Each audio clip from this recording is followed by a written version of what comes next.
Assalamualaikum warahmatullahi wabarakatuh. Perkenalkan, nama saya Regita Maulida Hidayat dengan NPM 212211081 dari kelas 2021C Program Studi Pendidikan Matematika. Di video kali ini saya akan menjelaskan mengenai jawaban ulangan akhir semester mata kuliah Pengelolaan Pendidikan dengan dosen pengampu Bapak Dedi Nurjamil, Dr. Andes Magister Pendidikan, dan asisten dosen Farhan Maulana Darsono. Nah, pertanyaan yang pertama yaitu bagaimana perbedaan antara konsep pengelolaan peserta didik dan tenaga pendidik, serta bagaimana pula peran guru dalam pengelolaan peserta didik di sekolah. Konsep pengelolaan peserta didik merupakan suatu cara untuk mengatur kegiatan yang berkaitan dengan peserta didik, dari mulai masuknya peserta didik sampai dengan keluarnya peserta didik tersebut dari suatu sekolah atau suatu lembaga untuk membantu kelancaran upaya pertumbuhan dan perkembangan peserta didik melalui proses pendidikan di sekolah. Kemudian pengelolaan tenaga pendidik merupakan suatu kegiatan individu yang mengabdikan dirinya untuk menunjang terselenggaranya kegiatan pendidikan dan merupakan tindakan terpadu nilai dari perencanaan, perekrutan, penempatan, pembinaan atau pengembangan, penilaian hingga pemberhentiannya. Selanjutnya mengenai peran guru dalam mengelola peserta didik, yaitu ada dalam penerimaan siswa. Beberapa guru bertugas menjadi panitia penerimaan yang dapat melaksanakan tugas-tugas teknis mulai dari pencatatan penerimaan sampai dengan pelaporan pelaksanaan tugas. Kemudian dalam masa pengenalan lingkungan sekolah atau yang sering kita kenal dengan masa orientasi, tugas guru adalah membuat agar para siswa cepat beradaptasi dengan lingkungan sekolah barunya. Kemudian tugas selanjutnya yaitu untuk pengaturan kehadiran siswa di kelas atau absensi. Nah, dalam hal ini tugas guru itu yaitu mencatat kehadiran siswa yang dilakukan baik secara digital maupun manual. Dan tugas guru selanjutnya yaitu memotivasi siswa untuk senantiasa berprestasi tinggi. Guru juga harus mampu menciptakan suasana yang mendukung hal tersebut. Hal ini dapat dilakukan dengan misalnya yaitu membuat data prestasi belajar siswa-siswanya.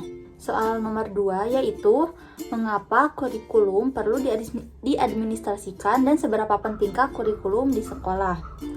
Nah, mengenai kurikulum sendiri, kurikulum yaitu rancangan mengenai isi dan bahan pelajaran serta cara yang digunakan sebagai pedoman penyelenggaraan kegiatan pembelajaran untuk mencapai tujuan pendidikan tertentu. Nah, kurikulum harus diadministrasikan agar tujuan pendidikan yang telah dirumuskan dapat dilaksanakan secara efektif dan efisien dalam memberdayakan berbagai sumber belajar, kemudian pengalaman belajar maupun komponen kurikulum. Nah, keberadaan kurikulum di sekolah ini sangat penting karena merupakan acuan pembelajaran dalam pendidikan untuk mencapai tujuan-tujuan yang telah ditetapkan.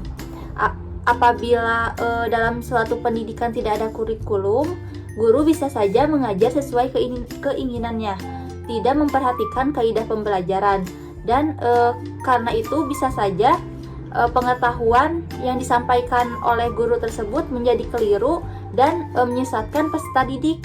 Tanpa kurikulum juga suatu sekolah tidak bisa mencapai tujuannya dikarenakan tidak adanya acuan untuk mencapai tujuan tersebut. Selanjutnya soal nomor 3 yaitu jelaskan mengapa dalam pengadaan sarana dan prasarana pendidikan di sekolah harus disesuaikan dengan perkembangan peserta didik, serta jelaskan pula cara dan prosedur menggali sumber-sumber dana untuk penyelenggaraan pembelajaran di sekolah. Nah, mengenai sarana dan prasarana sendiri, sarana yaitu sesuatu yang dapat secara langsung dipakai sebagai alat bantu dalam mencapai maksud dan tujuan. Contohnya ada papan tulis, kemudian alat tulis, alat peraga, komputer, peralatan praktikum, dan lain sebagainya. Kemudian prasarana yaitu sesuatu yang dapat secara tidak langsung dipakai sebagai alat bantu dalam mencapai maksud dan tujuan. Contohnya yaitu ruang kelas, ruang olahraga, ruang praktikum, kantin, lapangan, dan sebagainya. Sarana dan prasarana di setiap sekolah itu berbeda dikarenakan disesuaikan dengan kebutuhan dari kegiatan pembelajaran di sekolah tersebut. Seperti contohnya sarana dan prasarana untuk praktikum di SMA dan di SMK itu akan berbeda. Hal tersebut karena kebutuhannya juga berbeda. Di SMK akan lebih banyak sarana dan prasarana praktikumnya daripada di SMA karena memang di SMK itu pembelajarannya itu lebih mengutamakan pada praktikum dibandingkan dengan teori yang berbanding terbalik dengan SMA. Sarana dan prasarana di setiap sekolah juga bisa berbeda dikarenakan faktor kesenjangan, seperti halnya sarana dan prasarana yang terdapat di sekolah yang ada di kota dan pedesaan itu berbeda. Hal tersebut dikarenakan sulitnya akses ke pedesaan dan juga kurangnya perhatian pemerintah terhadap sekolah-sekolah yang ada di pedesaan, terutama di pelosok. Selain itu juga perbedaan sarana dan prasarana berbeda di setiap jenjangnya dikarenakan di setiap jenjang materi pembelajaran itu berbeda. Biasanya semakin tinggi jenjang pendidikan, maka semakin banyak pula sarana dan prasarana yang dibutuhkan. Contohnya, di jenjang TK itu terdapat banyak mainan anak, sementara di jenjang selanjutnya tidak ada dikarenakan memang untuk pendidikan di jenjang TK itu anak akan diajarkan berbagai pelajaran kognitif seperti membaca, berhitung, menulis sambil bermain. Contoh lainnya yaitu keberadaan laboratorium. Untuk jenjang SMP dan SMA sederajat mungkin tidak asing lagi dengan yang namanya laboratorium. Tetapi untuk jenjang SD masih sedikit sekolah yang mempunyai laboratorium dikarenakan di SD pembahasan materinya belum terlalu banyak ke penelitian. Sarana dan prasarana harus disesuaikan dengan pengembangan peserta didik. Karena pengadaan perlengkapan pendidikan biasanya dilakukan untuk memenuhi kebutuhan sesuai dengan perkembangan pendidikan di suatu sekolah, menggantikan barang-barang yang rusak, hilang, dihapuskan, atau sebab-sebab lain yang dapat dipertanggungjawabkan, sehingga memerlukan pergantian dan untuk menjaga tingkat persediaan barang setiap tahun dan anggaran mendatang.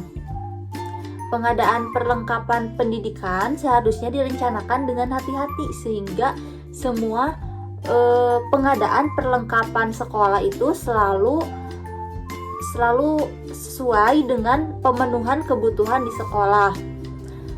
Selanjutnya yaitu mengenai cara dan prosedur menggali sumber-sumber dana untuk penyelenggaraan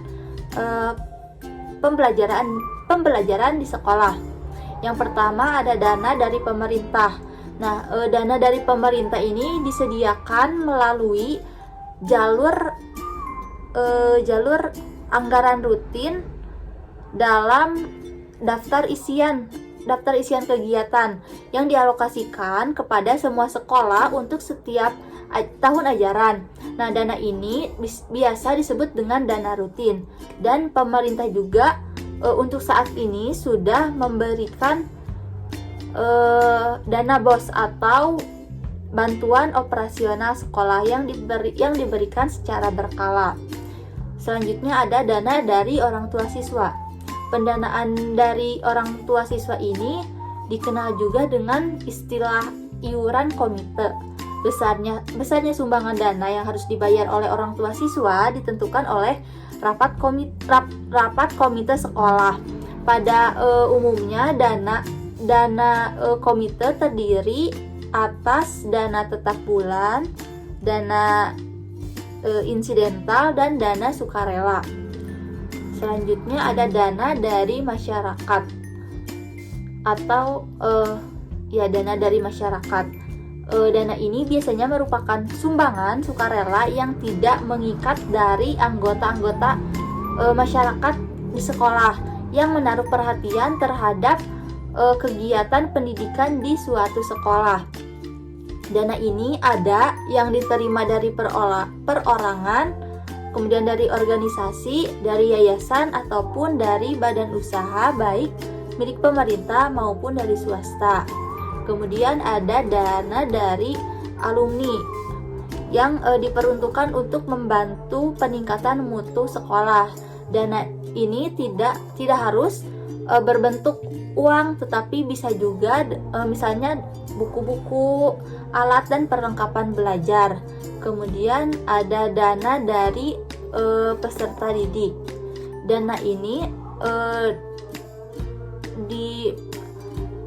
Dana ini digunakan untuk menikmati pelayanan kegiatan pendidikan tambahan atau yang biasa disebut dengan ekskul, seperti kursus bahasa Inggris, pelatihan komputer, dan lain sebagainya.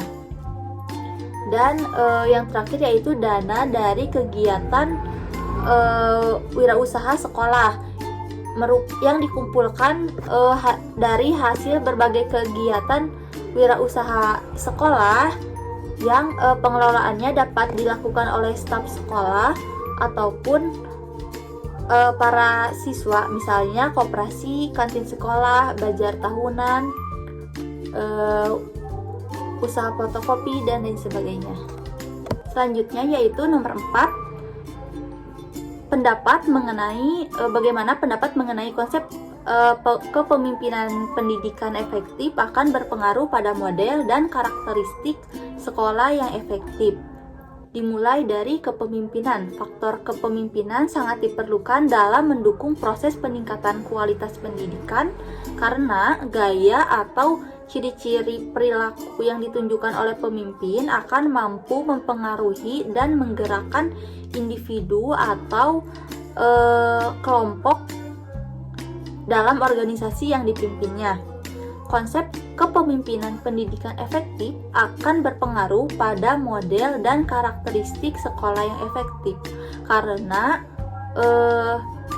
dengan kepemimpinan yang efektif maka akan mampu memotivasi bawahannya untuk terus berjuang menuju kesuksesan, memiliki semangat kerja, produktif, berorientasi terhadap hasil, dan tentunya akan memberikan dampak positif kepada satuan pendidikan yang sedang dipimpin, sehingga dapat dikatakan bahwa konsep kepemimpinan pendidikan efektif akan berpengaruh pada model dan karakteristik sekolah yang efektif juga. Pertanyaan nomor kelima yaitu bagaimana konsep dasar budaya organisasi sekolah yang efektif serta berikan contoh budaya organisasi di sekolah. Konsep dasar budaya organisasi sekolah merupakan dasar mengenai nilai-nilai maupun norma yang dianut dan dijalankan oleh warga di lingkungan sekolah dalam menguatkan setiap komponen yang ada di sekolah, baik secara internal maupun eksternal. Contoh dari budaya organisasi di sekolah yaitu yang pertama ada ekstrakurikuler. Karena ekstrakurikuler merupakan kegiatan tambahan yang dilakukan di luar jam pelajaran yang dilakukan baik di sekolah maupun di luar sekolah dengan tujuan untuk mendapatkan pengetahuan tambahan, kemudian keterampilan dan wawasan, serta membantu untuk membentuk karakter peserta didik sesuai dengan minat dan bakat masing-masing. Melalui kegiatan ekstrakurikuler, peserta didik itu dapat mengembangkan kemampuan, potensi, dan rasa tanggung jawabnya untuk memperluas pengalaman sosial dan kesiapan karir peserta didik melalui pengembangan kapasitas. Selanjutnya yaitu ada OSIS.